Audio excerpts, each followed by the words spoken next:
The locus of all points having a distance of 1 unit from each of the two fixed points A and B is dash. A line parallel to the line AB. B, a line perpendicular to the line AB through the midpoint of AB. C, a circle through A and B with center at the midpoint of AB. D, a circle with the center at A and passing through B. E, a circle with a plane perpendicular to AB and center at the midpoint of the line AB. So the correct answer for this is option B. I will tell you the reason why option B is correct. So first of all, they want us to have two fixed points. Let's have two fixed points. Let's say this is point number 1, which is point A. Let's say this is point B over here. I don't know if you can see it very well. Okay. So now, let us draw a straight line to join both of them. So this is a straight line, assuming this is very straight. So you cannot judge me because I am not using any drawing material apart from this marker. So let's say this is a straight line. They now want us to know the locus of a point perpendicular. So a line that is perpendicular to the line AB. This is line AB. The line that is perpendicular to the line AB at the midpoint. Let's locate the midpoint of this. Let's say this is the midpoint.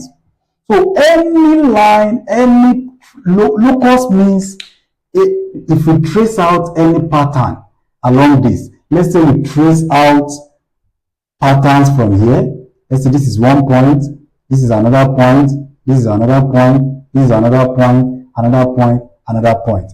All these different points, if you measure their distance all the way from this point to this and all the way from here to here, the distance from here to here will be the same. Distance from this point, let's say this is point C, from C to A, let's say it is x unit, must be equal to, so it must be equal to the distance from C to B. So that's what this perpendicular. So if I draw all the points out to make a perpendicular, it means all the points that lie on this perpendicular will have the same distance from the point to the A, the same distance from the point to B. So for example, this can be x unit, this will also be x units. So if I measure another point from here to A, it will also be the same as this. If this is y unit, this will also be y unit. If I measure from here to A and from here to B, if this is z unit, this will also be z unit. So that's what they are saying. If you measure the distance from this point to A and also from here to B, they must have the same unit. That's why option B is the correct answer. But option A cannot work. So let me prove it. If I can prove option BA for you that is not working, that means other ones too. So I don't want to waste time proving others too. So the first option A says a line parallel to the line AB. So let's draw line AB. Let's say this is point A and this is point B. So let's say this is line AB. This is a line.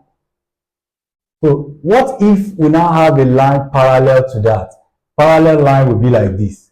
Can we say that if we measure a point, we measure this point from here to here, can we say that it is the same distance as from here to here?